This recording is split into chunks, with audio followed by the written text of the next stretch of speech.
Okay, let's start. Good morning. Um, so let's continue to find the last differential equation in Maxwell equations. So also we can derive it from an integral form of Gauss's law for electrical field. Right? You can see on my notes, we have an integral form of Gauss's law for electrical field. And if we pay attention to this Gauss's law, the left-hand side, the surface integration is a closed form surface of a given volume. Okay, so instead of just the open surface, when we derive Ams's law of the integral form, and that surface is not closed, but the contour line integration is around a closed contour, right? But when we discuss the divergence or this Gauss's law, and the surface is a closed surface, and the volume, let's assume this volume is a very small, as small as you can imagine, then because it is very small, so what is the particular geometry is not important, right? Then we take a convenient volume in rectangular coordinate system. Okay, so in this case, let's find most convenient for the geometry for this finite volume is a cube. Okay, this cube with x, y, z. Okay, so we can find a specific point, x, y, z point. It's just arbitrary point. Okay, then we can define a very small volume. It's so small is delta x, delta y, delta z. Is very, very small. So what, right? Very, very small. Okay. Then in this case, let's do this surface integration by conducting a surface over 6 surfaces of this cube, right? So, okay, the 6 surfaces, let's look at the first surface is located. Let's look at this surface first. Okay, this surface. You see, because we are dealing with a volume, finite volume, so this surface we have already defined the normal direction. The normal direction of finite volume, the surface, the normal direction of the surface that include a finite volume is outward normal direction, right? So in this case, we know this is our direction of the surface is outward. So this direction is equal to minus, you see, it's opposite to the x direction, right? X, so opposite to the x direction. So if we conduct the surface integration over this particular surface, let's say this is a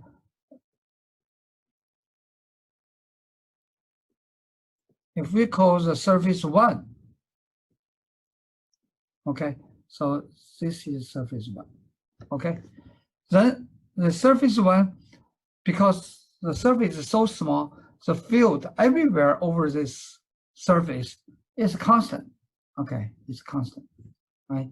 And then we take dx component, say, in x direction, but dot the normal direction, right?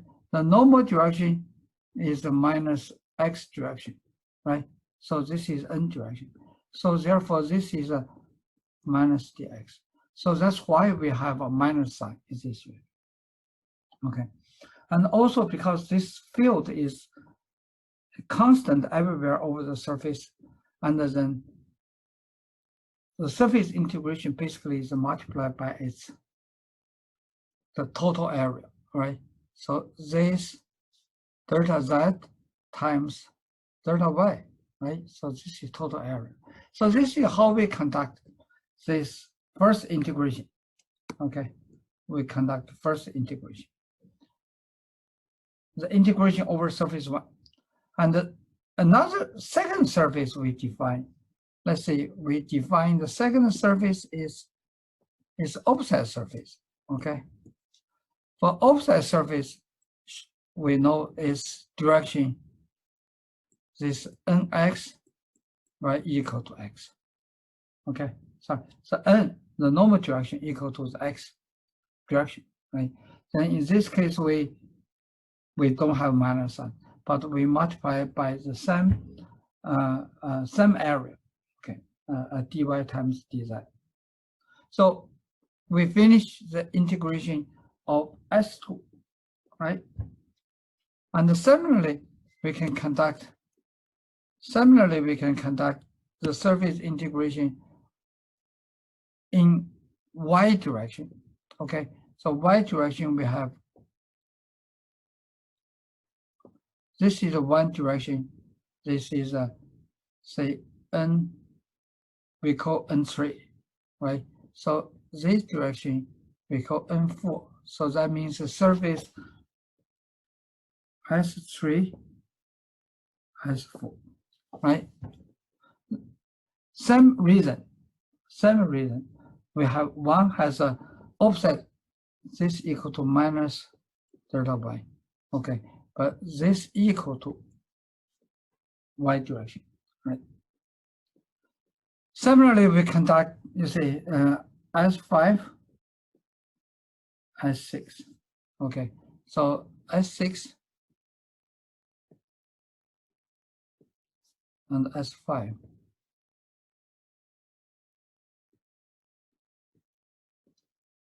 Okay. That after we finish this 6 integration, surface integration, so we complete this surface integration by a summation, right? Summation of these 6 surface, right? So this is how we do it is if you add them up, if you add these 6 surface integrations together, then we put all the same common factor together, okay, combine them, okay, combine the same common factor, okay, then we have a little bit more compact form, okay. So this is what we have on the left-hand side. Okay, let's say what on the right-hand side. The right-hand side, we need to do is a volume integration, right? Volume integration.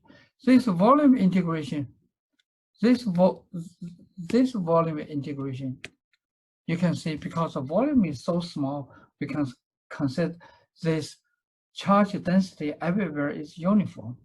Then this is easy, right? This is easy is because it's uniform. So the total volume integration is just the charge density when the volume shrink to a point. What this point is, the point is x, y, z. Okay, is x, y, z. So it shrink to the x, y, z, and then this multiplies this delta volume. Okay, delta volume. Then we finish the integration. We finish the integral form. We apply the integral form. This is integral form.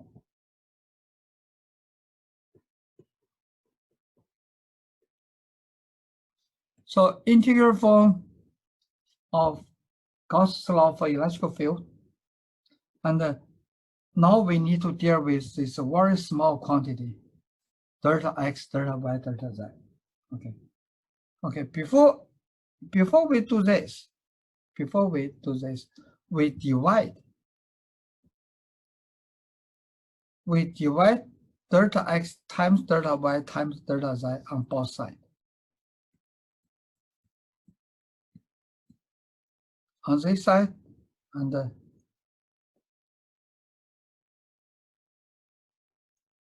also on this side. Okay. Then once we divide this on both sides, on the right, we only have a row left, right?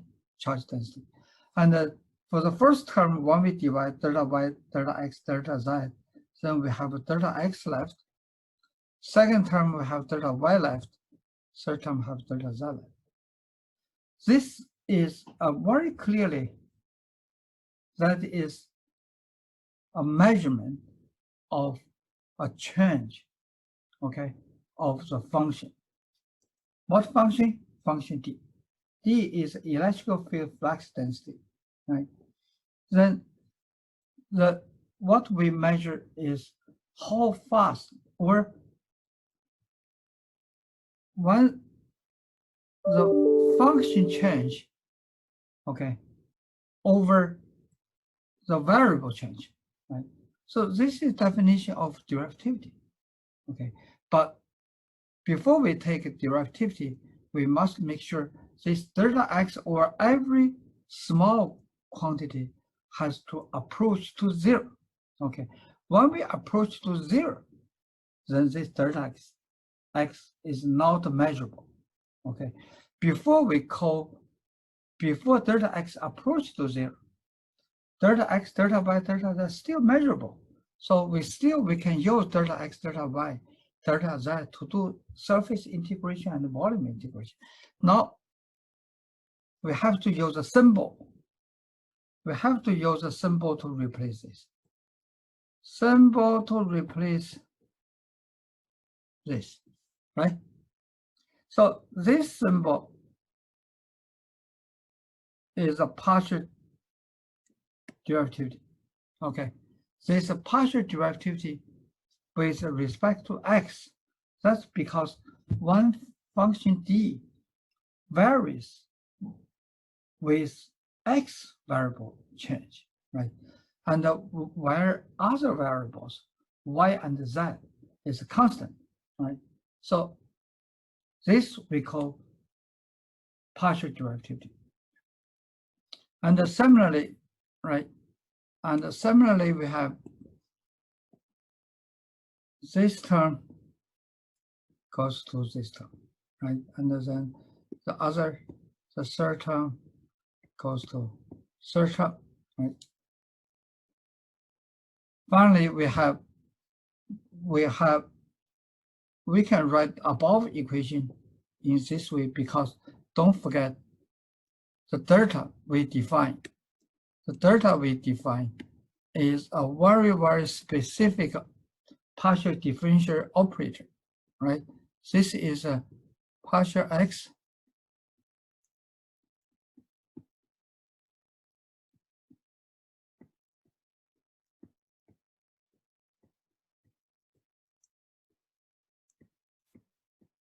this is a vector. This is differential operator vector, right? And then if we write a D is definitely the vector. If we write in a rectangular coordinate system, oh, sorry.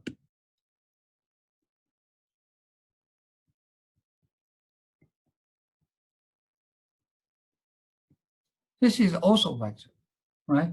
So when we write A dot B, we know this equal to AX BX plus AY BY plus AZ BZ.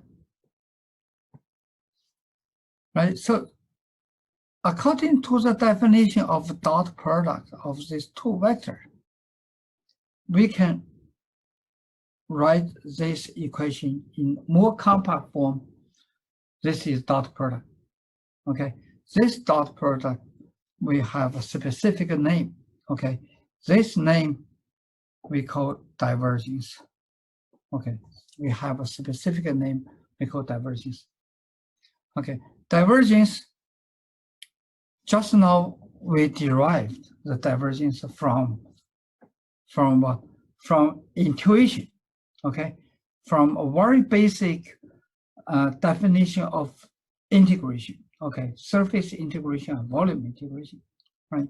But the general definition for divergence, okay, which is independent to the coordinate system. So that means no matter you derive it in rectangular coordinate, spherical coordinate, cylindrical coordinate, we don't care, okay? What is the general definition of a divergence? Okay, general definition of divergence is given here, okay? The divergence, if every time we write divergence is too long, right? So we just say divergence of vector A, or divergence vector A. And the divergence of vector A, we just define as this, okay? This is notation. This notation is independent to coordinate system you use, okay? Independent.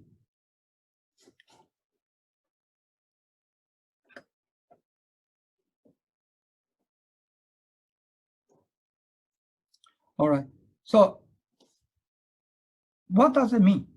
Okay, what does it mean a divergence? Why we need to have a divergence? Okay, why we need to have a divergence is from time to time, when we deal with a vector field, for example, we have a field A, okay, field B, and field C. Okay, we have three different fields. And then if you look at the field line pattern, you can see quite different. But how to measure this difference? Okay, by mathematic way is, for example, if we have a surface enclosed, no matter how small this field is, we can instantly say, A, the flux line go into the surface must exit from this surface somewhere else. Okay, this field looks like this. This field also looks like this, right? This field also looks like, no matter how small or how big. But how about the field B? If I include this surface by this, or this field by this surface, say I pick a point, okay, or I pick the point exact at the point of Q. Do you see the net flux? What is net flux? For the second field, the net flux definitely not equal to 0. Okay, if not equal to 0, that means we must have some source, some kind of source included in this surface. Okay, sure, by the same field, okay, the same field, if I have a surface here, then the flux also equal to 0. In this sense, that means for this particular type of field, it's not necessarily this field, if this field is A, okay, not necessarily this always equal to 0, okay? For this is always equal to 0. For this field, this is not equal to 0, not equal to 0. But for this field, okay, this should be equal to 0, right? And for the second field, sometimes 0, sometimes it's not 0. So in general, I cannot call it is equal to 0, right? So that means from time to time, we need to have a quantity, okay, that to collect net flux of a field, okay? And this collection of net field surface shrink to 0. So like you have a net, you catch the fish, right? To see, can you always catch the fish? Okay, can you always catch a fish? So in this case, we define this quantity. This quantity is useful.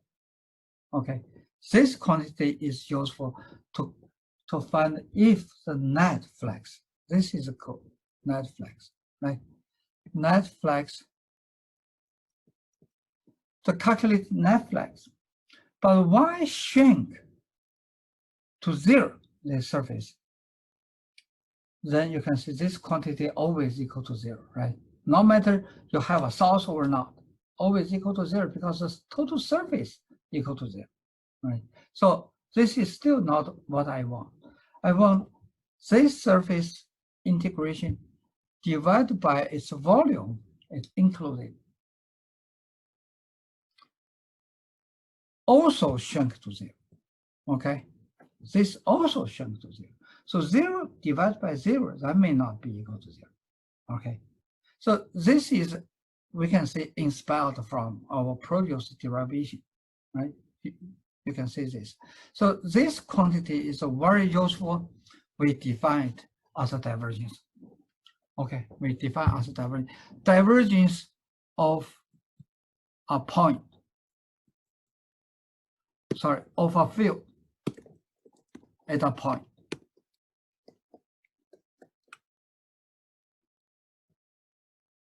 Of a vector field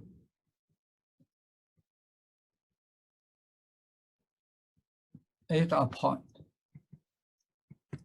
So at a point is very important because we are dealing with differential form. We are only interested in a behavior at a point, right?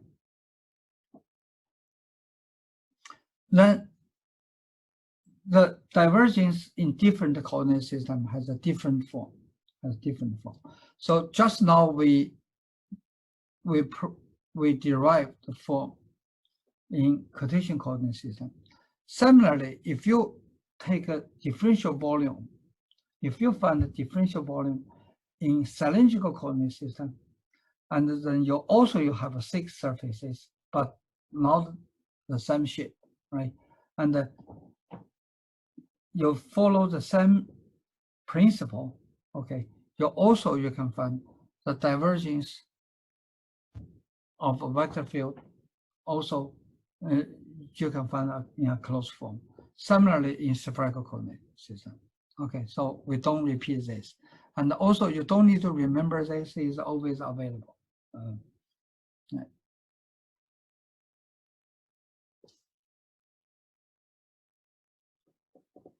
Then to evaluate the divergence of a vector is easy, right? So for given vector field, so if this is say equal to vector A, then the x component, right, will be this, right? And the y component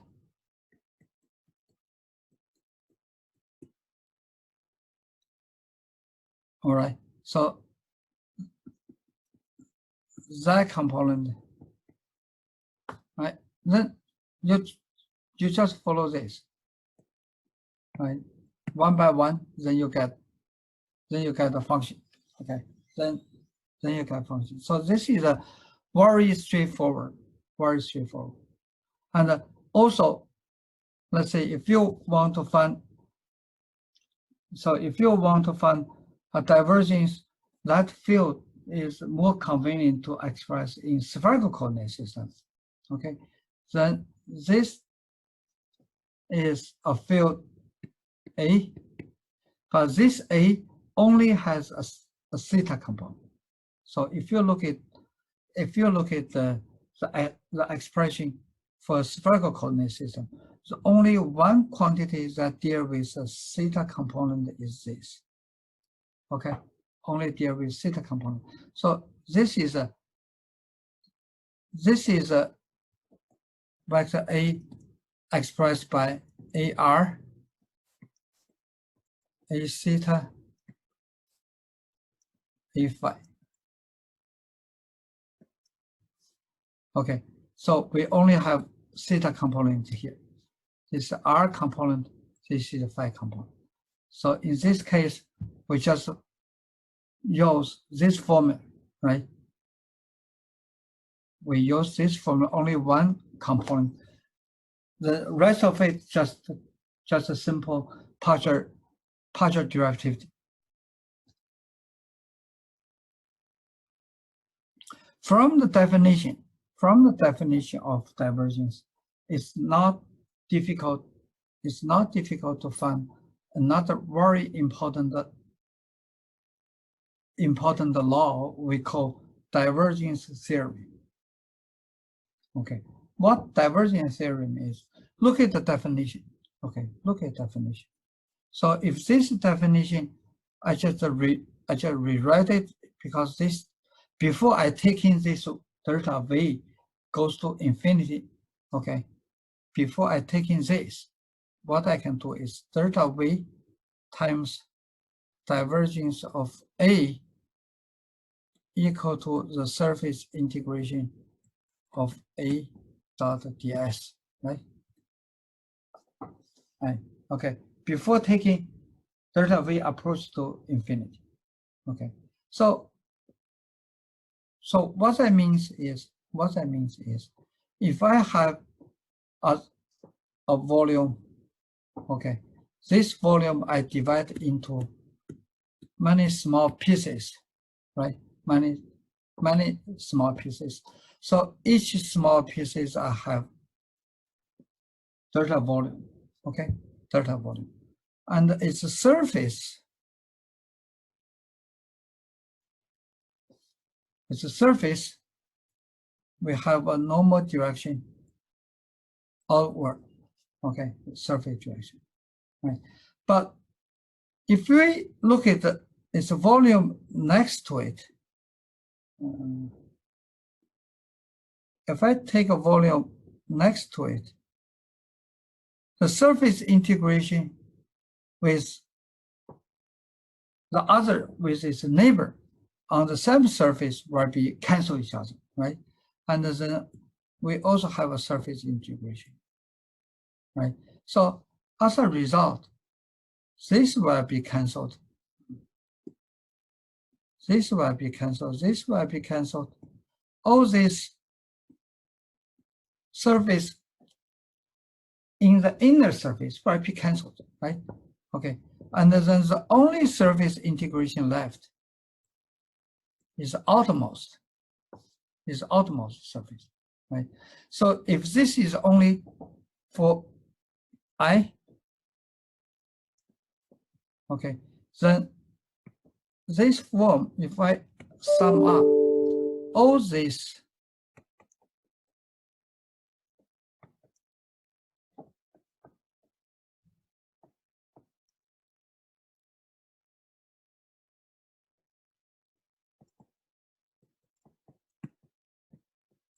okay, so I sum up all this, okay, then all the internal surface integration will be canceled, and the only outermost left. Okay, so 1 sigma goes to infinity. Okay, so this term becomes this, right?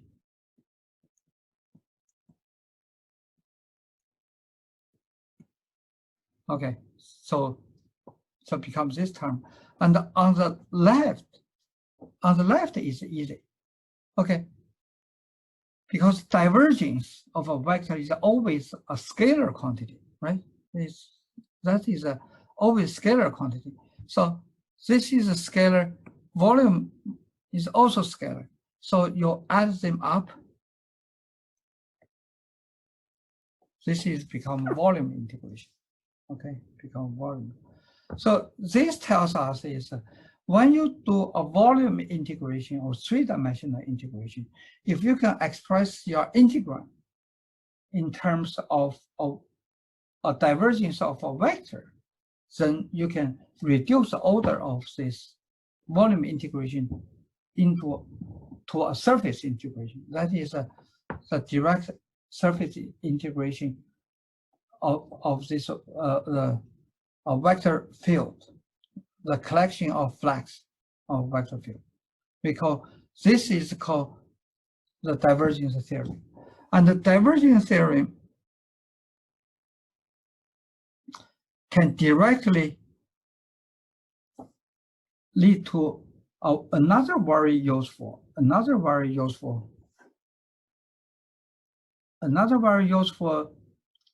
vector identity. Okay, so this vector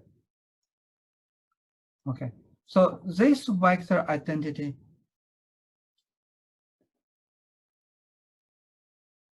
can allow us to derive divergence theorem from curl theorem. Okay, from a divergence equation. This vector identity allow us to derive divergence equation, which is Gauss's law, for electrical field and magnetic field. Derive them from curl equation, which is Ampere's law. Okay, which is Ampere's law and Faraday's law. Okay, and we will leave it to assignment and let you to justify it. But before we talk about this, let's see what this means, this vector identity. Okay, let's still take, let's consider a finite volume, this giving a finite volume. Okay, this finite volume, let's divide it into two parts. Okay, like a potato, I chop it. Okay, like a potato, I chop it. Okay, I have a first part, I call,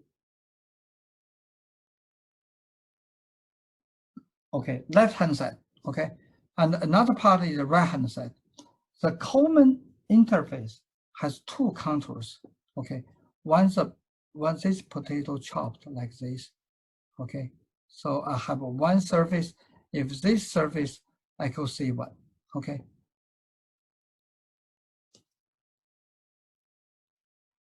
You see, because this surface, we follow the right-hand rule, right?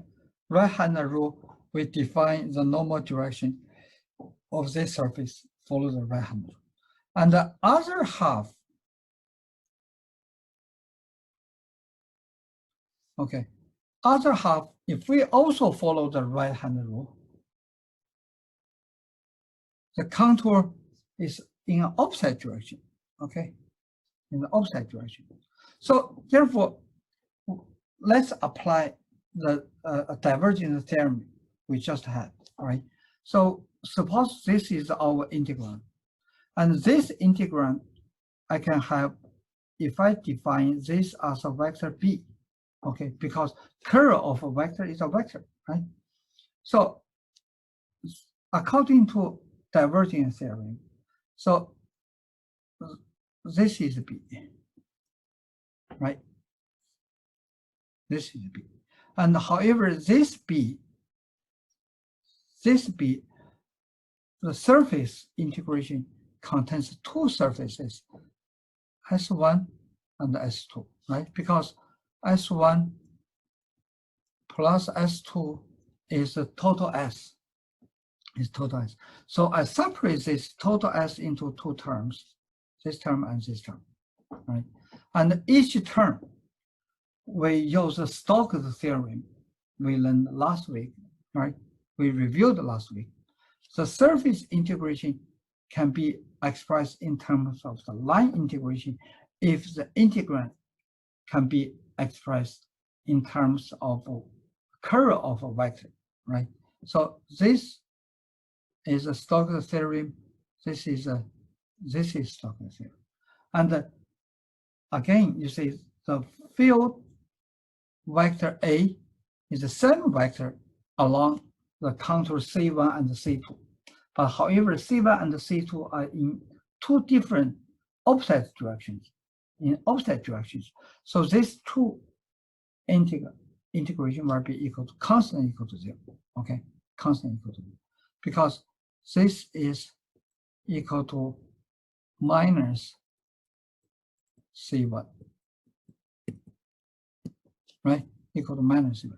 So from here, we can justify that because it's always, this integrand is always equal to 0, okay? This integrand is, because this integration is always equal to 0, so we have a sufficient justification says that this integrand is constant equal to 0. Okay, so this is a very useful vector. Okay, finally, finally we conclude our discussion on the differential form of Maxwell equations. The only last equation we haven't discussed is Gauss's law for magnetic field. Gauss's law for magnetic field, the integral form is this, but we compare what we have derived for Gauss's law for electrical field is this, right? We integrate d over very small volume surface, and also the right-hand side, the charge, also integrate over this volume integration. This is what we have differential form, okay? Then we compare these two. We compare this two, B in the same location as D, right? And Q in the magnetic field, we don't have a magnetic charge, all right? So Q is, rho is always equal to 0. Rho is always equal to 0. So we can express this into this form naturally, okay? We know Gauss's law for magnetic field, Gauss's law for magnetic field is a divergence of B equal to 0. Okay, divergence of B equal to 0 according to the definition. According to the definition of magnetic field, and also, sorry, not definition of divergence, right? Then this divergence is, we have a surface of B, we collect all the flux divided by the volume, and let volume approach to 0, right?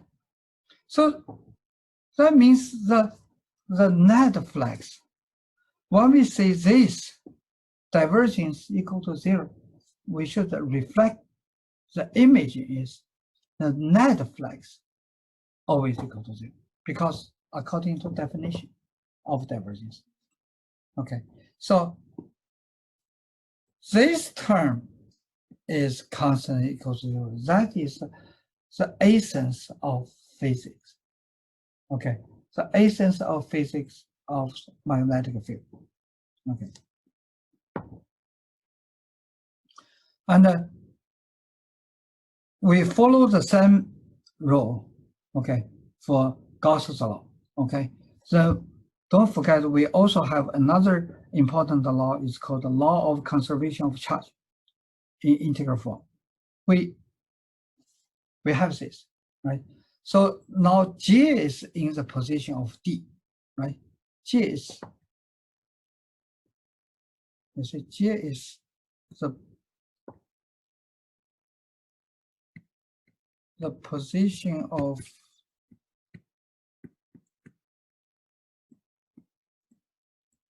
so this is what we had, right? So J is in the position of D. Let's compare these two. So J is in the position of D, okay, and this is rho volume integration. This is rho volume integration. Okay, the only one more thing is we have directivity. Okay, minor sign directivity. So fine, directivity, we just keep it there, right? And so we can find out the J, we can put in the same position as d in the integral form. Okay, in the integral form. Then we put this rho in this location rho. We return this time derivativity. Okay, so this is, now we say this is the integral form. Now we have integral form of law of conservation of charge. Integral form, law of conservation of charge. Now we complete our discussion. We complete our discussion of differential form. Okay, of differential form of Maxwell equations. Then we have two curl equations.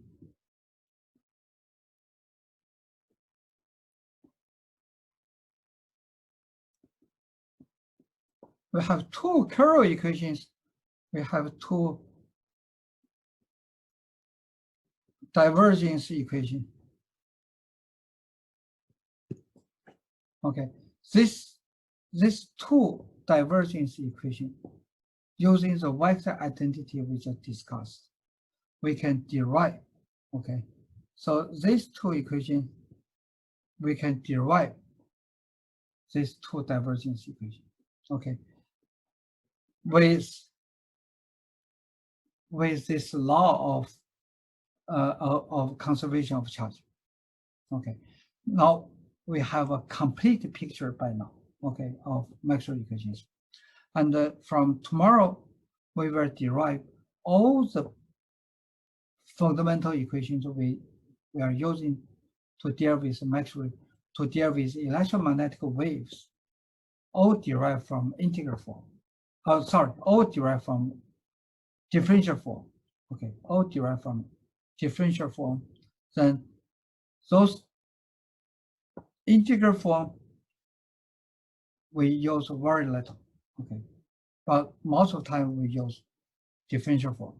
But however, the integral form is very convenient to observe by experiment, and then also our differential form is derived from integral form. So integral form is equally important, right? Okay, in addition to the four equations, we know we have four quantities, right? We have a D, we have a D, we have E, right? We have B, we have H, right? So this is a flux density. Okay, this is a field intensity. Okay, then this deal with electrical field.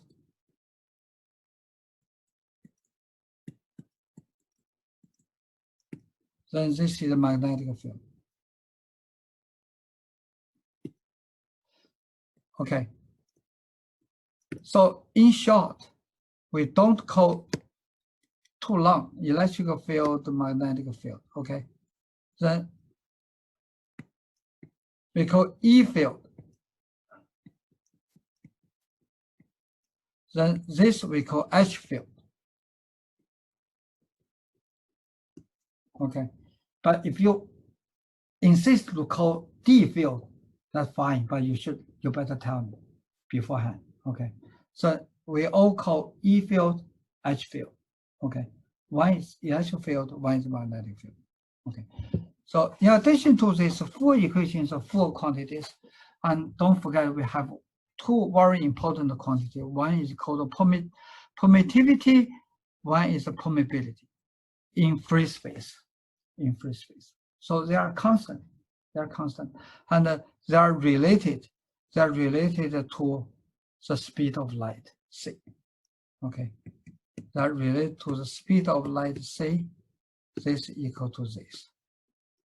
We use sub-zero. Okay, we use sub-zero. Okay, epsilon 0, mu 0.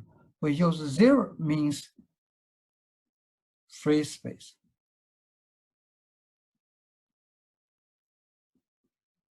Or you can say vacuum, or you can say air. Okay, you can say air.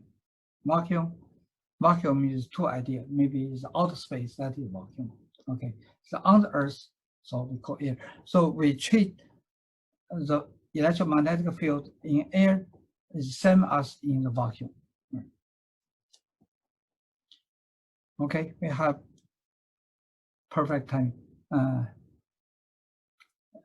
Any question?